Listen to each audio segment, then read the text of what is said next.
Typhoon Kalamagi slammed into Vietnam on Thursday, just 2 days after it swept across the Philippines, where it killed more than 100 people in its path.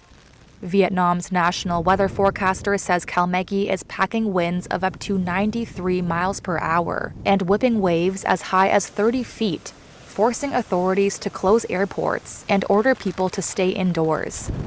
Residents near the coastal city of Hue worry the typhoon will bring even more devastation to a region that suffered 3 major floods in just over a week.